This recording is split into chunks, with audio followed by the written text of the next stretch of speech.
নির্বাচনের একটা অবিচ্ছেদ্য অংশ হচ্ছে প্রচারণা। তো সেই প্রচারণা আমাদের অর্ধেক সেদিন হয়ে যাবে ইনশাআল্লাহ। আমরা এখন নির্বাচনে আবহের মধ্যে আছি। সারা দেশে নির্বাচনে আমেজ সৃষ্টি হয়েছে। যারাই বিভিন্ন রকম বিভ্রান্তিমূলক বক্তব্যের মধ্য দিয়ে বিভ্রান্তি সৃষ্টি করার চেষ্টা করছে, তাদের সকলের উদ্দেশ্যে নসিহত হচ্ছে, আমরা এখন নির্বাচনে আবহের মধ্যে আছি।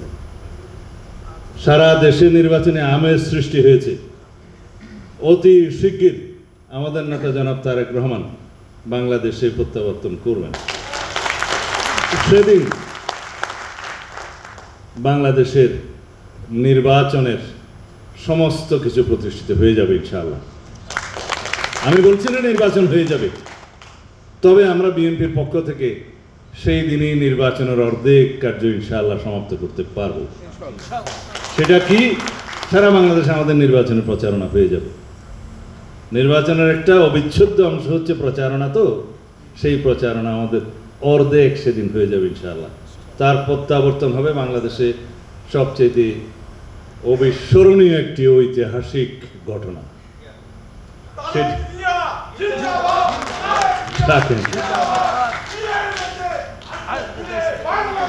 জনাব তারেক রহমান তার মেধা, যোগ্যতা, শ্রম এবং নেতৃত্ব দিয়ে তিনি বাংলাদেশের সর্বোচ্চ নেতৃত্বে প্রতিষ্ঠিত হয়েছেন। আমরা আমাদের নেতার সাথে আন্দোলন ফ্যাসিবাদ বিরোধী আন্দোলন সংগ্রামে ঘনিষ্ঠভাবে কাজ করতে যেয়ে আমরা যে পরিপক্কতা ওনার মধ্যে দেখেছি, এই জাতি ইনশাআল্লাহ তার নেতৃত্বে অনেক দূরে এগিয়ে যাবে সেদিনের প্রত্যাশায়। ধন্যবাদ আপনাদের।